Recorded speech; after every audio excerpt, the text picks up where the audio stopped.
Hey guys, Mustached Tom here to review the movie Final Destination Bloodlines. So I have seen the trailer for this one a few times, and, the Final Destination, I guess it's now a long-standing franchise at this point in juncture, has abandoned the numbering system and is now converted into a subtitle, that being Bloodlines. And rest in peace, I guess, in this case, Tony Todd. I was not aware of that this would be his last outing, perhaps.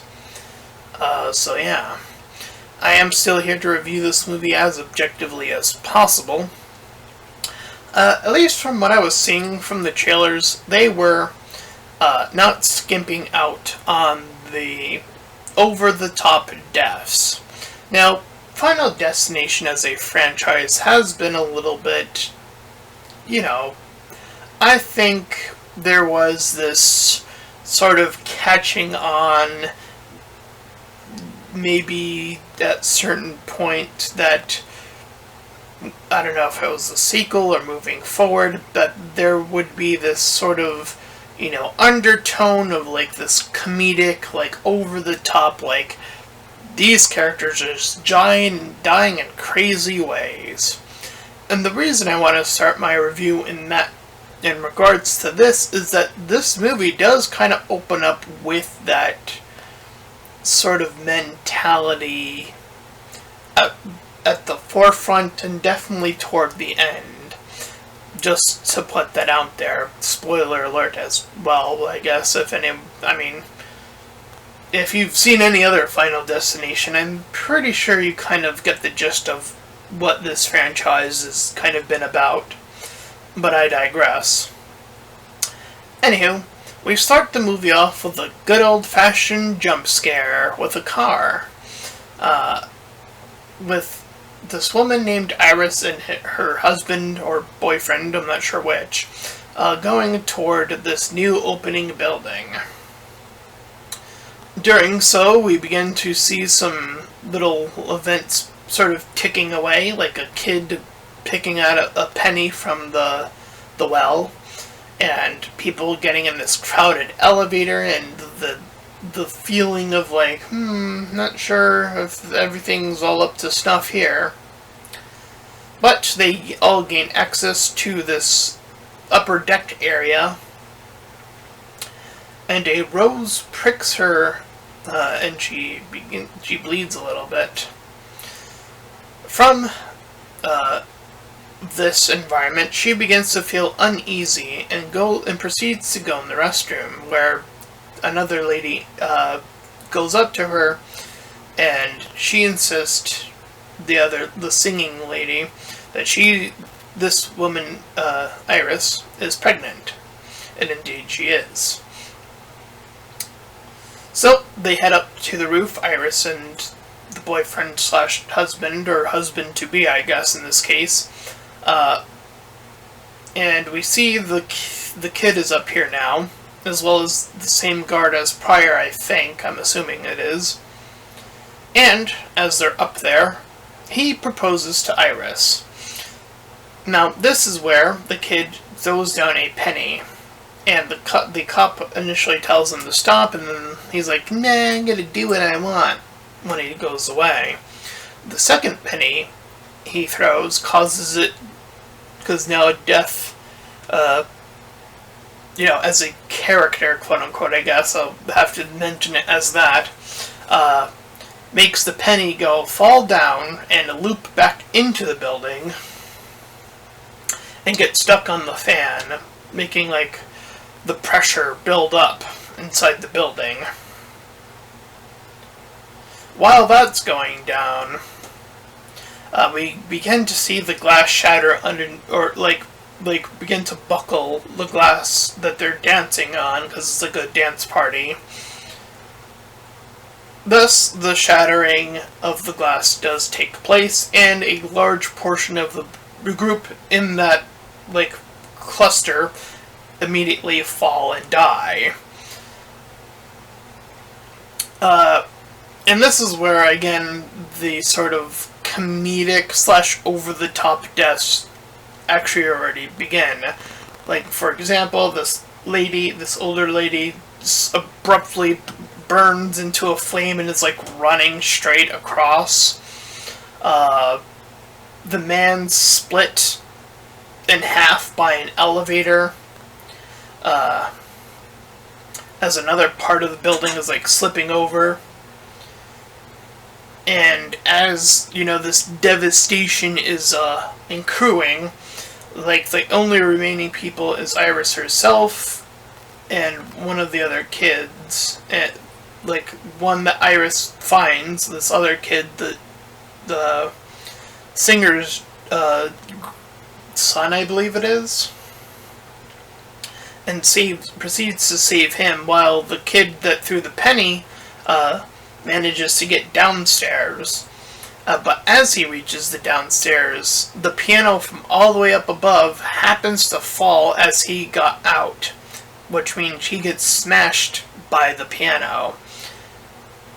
Now, that sounds like the most Looney Tunes death I think I've ever had to explain, but that is what happened, so it is what it be, Sometimes kids just die by pianos.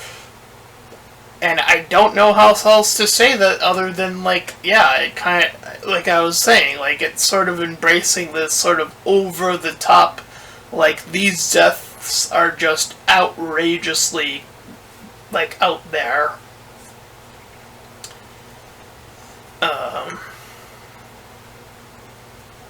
However, we cut to a completely different person, which is different from every other iteration. For those not familiar with the Final Destination franchise, it would usually be the same person at the precursor of that death event, and then they warn all the other people and blah blah blah, and then death comes after them. That's usually the format. Here we cut to someone else, and it's like a premonition dream sequence, as it were, that we are watching. We are now following Steph, I got her name as. So, she talks about this woman that she's dreaming of was her grandma. So, she leaves with her brother named Charlie, and they go over to their cousin's house, just to name a few of them, Julia, Jenny, and Brenda, I believe, are them.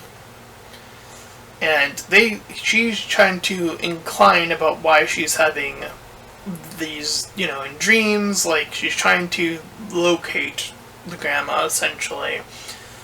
And essentially they tried to hold it back, saying how they were all held within, because she became sort of like the death expert, as it were. However, the aunt of all the characters does eventually cave in and give her the location. So she goes there, and arrives, and enters said house. The grandma begins to exposit how she actually saved several people. And proceeds to give her this book entailing how a bunch of the other people that she had saved proceeded to die in these grotesque and over-the-top ways. So, she knows that she will die. Death is even trying to hook on to the grandma here. And she said one of the last things she indeed ends up saying is that seeing is believing. She steps out into an area where she's more prone to have an incident occur, and sure enough, like clockwork, it sure does. The blood spilling onto the granddaughter as she dies. Book in hand, and traumatic stress just pouring all over this young lady, now burdened with such information. And we arrive at our funeral scene, where her mom arrives. the mom and her are not on good terms, it would appear. About the mom staying away from Steph, and these little implications about what their family life is like kind of go on about here. And as she's sort of skimming through the book, she notices how certain things are like prompted, like the chimes and the wind and stuff like this, how that will be like a hinting indicator of like something bad happening. And indeed, as caught on the commercial, they're like grilling, and it leads to a few fake outs as things are setting up, though, like a shard of glass falling into someone's drink, a rack being like right underneath a trampoline, someone spilling a drink that like is like could be someone like trips over and falls onto another thing. Like all of these things are sort of like starting to pile up and whatnot. And indeed, through this little setup, Harold, I believe it's the uncle of the main character, proceeds to slip on one of the little glass shards that fallen earlier, and is proceeded to be killed by the lawnmower. It is here, after this second death, that she now brings in the rest of the family that's indicated, and shows the family tree, and tries to bring on the idea that that death is going to now lock in and proceed to kill them in the order of oldest to youngest within a family tree, and then move on to the other family tree, oldest to youngest. Though I don't know if that makes complete sense, but that's what they propose, and that's sort of how it kind of outputs, I guess.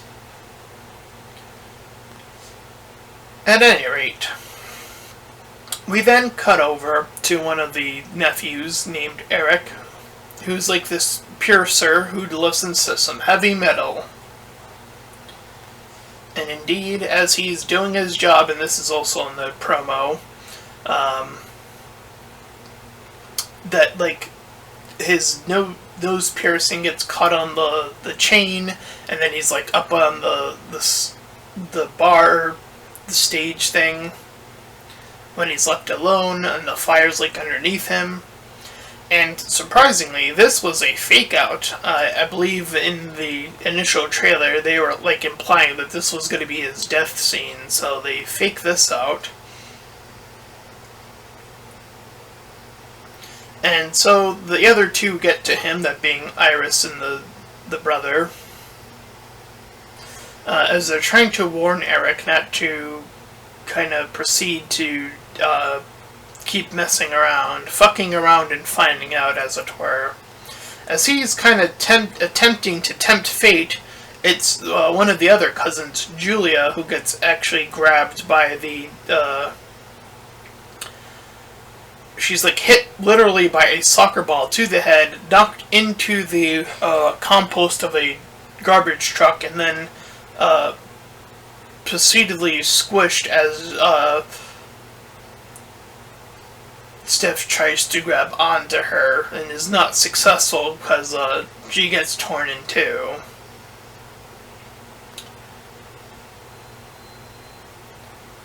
With this new death now adjoined, now most of the family is in the belief that this is happening, that this is real. And, I think that's fair. Like, one, I believe the rule of this, as harsh as it sounds, is like, one is a coincidence, two is like, and three is like, no, there's something going on here. I think, I don't know the official terms of what I'm thinking about. I know, in terms of like writing, one, I'm trying to think of like the actual like terminology there, but if anyone knows what I'm talking about, I know one of them's like coincidence or like, you know. At any rate, moving right along. So based on the theory that it's going down the lines, we proceed to believe that Bobby is going to be the next in line. So Eric, now had survived his little circumstance, joins in with Bobby as they go on to meet with Tony Todd's character, short-named JB. So he tells them that he was aware, because he was the kid at the beginning of the movie that was saved, the young singer's, the daughter, son of the singer, of that. So he obviously came to believe in that power of premonition, and kind of explains that the rules, at least implied here, is that the only way to quote-unquote beat death is either to die and come back, or to kill someone else and take the life that they would have had. You gain the amount of life that they were, the number of years that they would have had.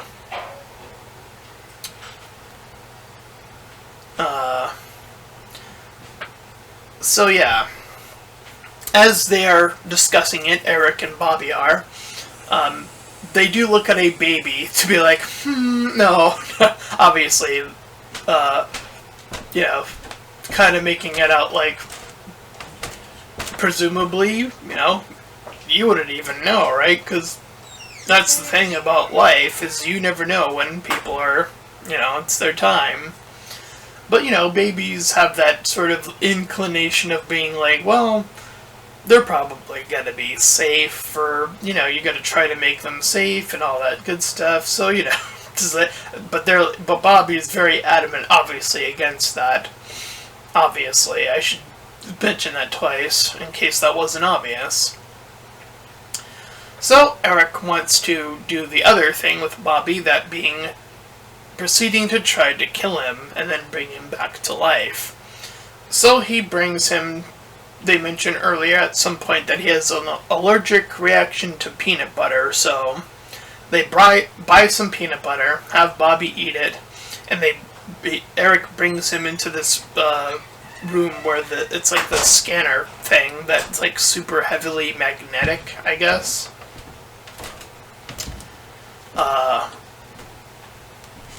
And the machine is like slowly like prepping up as he eats the peanut butter, and he's like prepping up and then falls. However, Eric is because of all his piercings, is sucked in toward the big magnet at this juncture of the movie, and is split in half as his body is like caved in like a folding bed, and Bobby is now on the floor, crawling, dying from the and he manages to shoot himself with the whatever causes you to break away from your whatever you're weak to, in this case the peanut butter allergy. I don't know what the thing is called, but anyway, the machine that we see them messing earlier on when they were getting the said peanut butter, the spring from that springs forth and literally shoots him in the head as well, killing them both. So now both of them are dead. So now it's just Steph, her mom, and the brother at this juncture that are in the hospital at the very most. And so the mom wants to lock herself away to keep her kids safe. So they want to go back to the grandma's house because that place apparently had some great safety precautions. Though we have a little illusionary bit to another penny falling, there's a bit of repetition in this movie as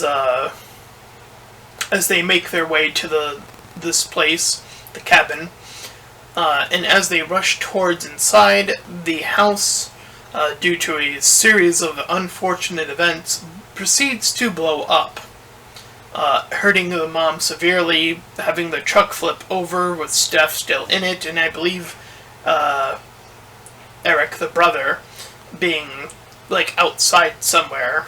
So the mom helps Eric out, but the mom gets smashed in by a pole. So Iris is struggling to breathe, but she is resuscitated now. It is made clear, they think that because, at least initially, that since she was unconscious, that meant that she could technically died and came back. Unfortunately, unconsciousness does not equal death, as we later learn on. As we cut to X amount of time later, I'm not sure which it is, Charlie is prepping for a school dance, like a high school dance or whatever, and Steph is there with him. And out she gets picked by Rose, bringing us full circle to the beginning of the movie. And we see the grandma pick up this other random grandma, pick up this earlier penny that made its way all the way down here from the house all the way to this location. They hear this guy come in and to inform sort of both of them, I guess the brother kind of didn't really put it together, but he mentions how Steph was unconscious rather than, again, killed and brought back. And they both have the real revelation that this is not over. Thus, a train derails, the two attempt to run, and are proceeded to both be killed, and the family dynamic has been completely, the bloodline has ended, and that was Final Destination Bloodlines. So, a mix of a little of that goofy, over-the-topness with a little bit of character work. I think this movie's okay.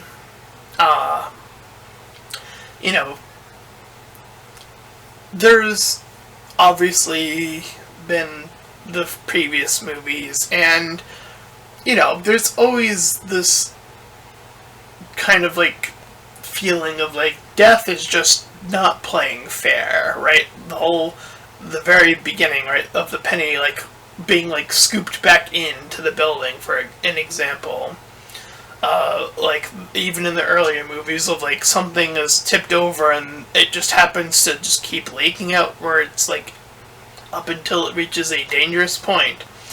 Things of this ilk. And I actually did check out, I don't typically do this, but I was I was kind of curious, about, how they proceeded to put this together a little bit here. So, they were mentioning how, how they wanted to take a new approach to the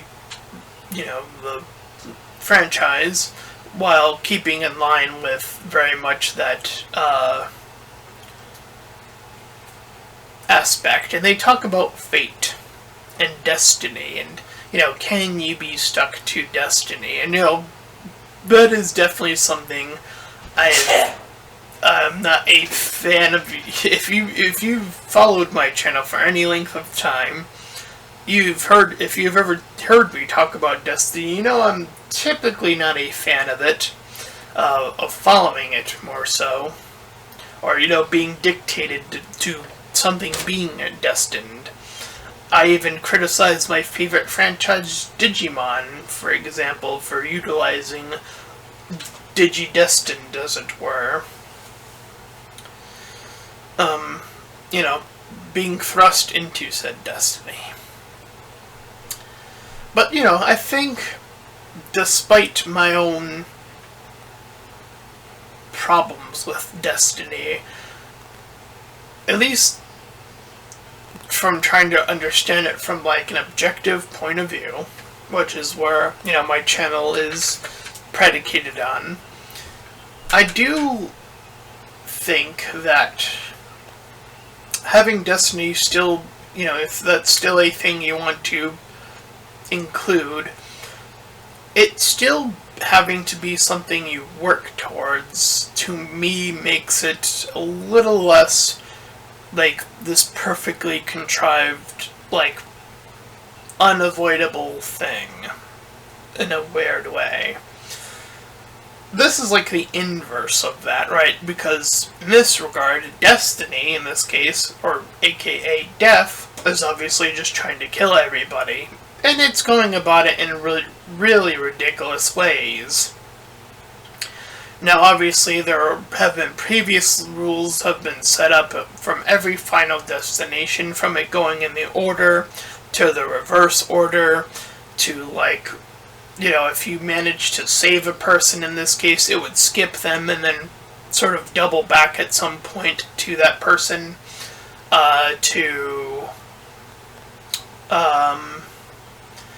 if you became a killer, I believe, in one of them, I forget which final destination this is, but if you became a killer in one of them, like, it would sort of interfere with that, or, like, lock away, something about that. And here, obviously, it tying to Bloodlines, aka the family that shouldn't have been, as sort of implied here. Among all the families that were present in this calamity of an event. And, you know, I think a movie that has, where people have had, sort of, you know, these heavy traumatic experiences. I'll, you know, lament one of my own experiences on this case. I got hit by a car some time ago at this juncture.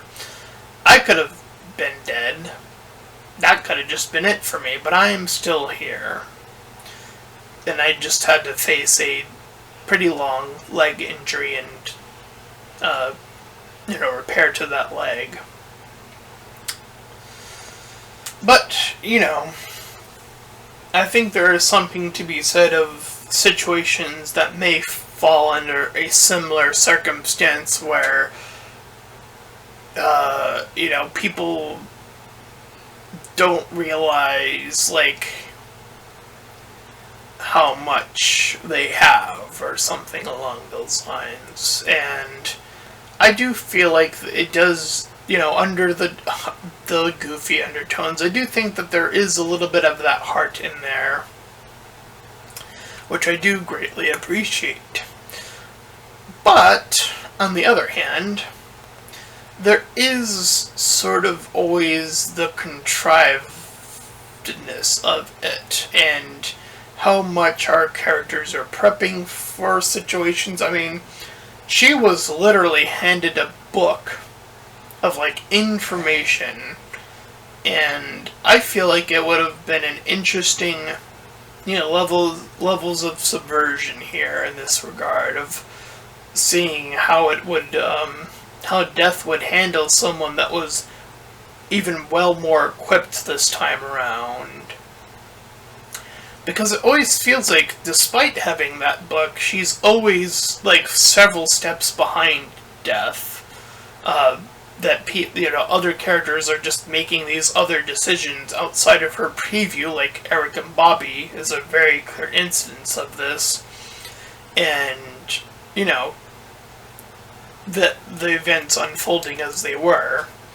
I think it would have been a little bit tighter Because earlier in the movie I mentioned how Eric has that fake out. I think it would have been more interesting to have Steph had made it to him and saved him rather than him being saved off screen, because that's technically how that happens, by the way. He kind of gets saved off screen, so I'm not even sure how he technically made it out. They just say he got out. So I think, like, tightening your script in that way of always giving always showing a conclusion to a thing, or rather, like, having things that have stronger cause and effect in this case, I suppose, is a good way of putting this. So, again, her directly saving Eric based on previous rules would skip Eric, quote unquote, because it technically still did do that in a way, I guess, and then proceeded to keep going. So yeah, I feel like, again, there are certain little parts that could have been tightened up here and there in terms of, like, scripting, but other than that, I think this movie is fine. So I think a fine score to give this movie is a 6 out of 10. Slightly below average, few issues here and there, but overall still more positive than negative. So that's my review of Final Destination Bloodlines, and if you ended up enjoying this review, then please feel free to like, comment, and subscribe. Also make sure to check out those links in the description. One will head you over to my petition about small YouTubers, so get to my PayPal where you can help support me and my channel directly, and third to my Discord server where you can join Collab Shield to look close to Fanon. Until next time, everyone, bye-bye.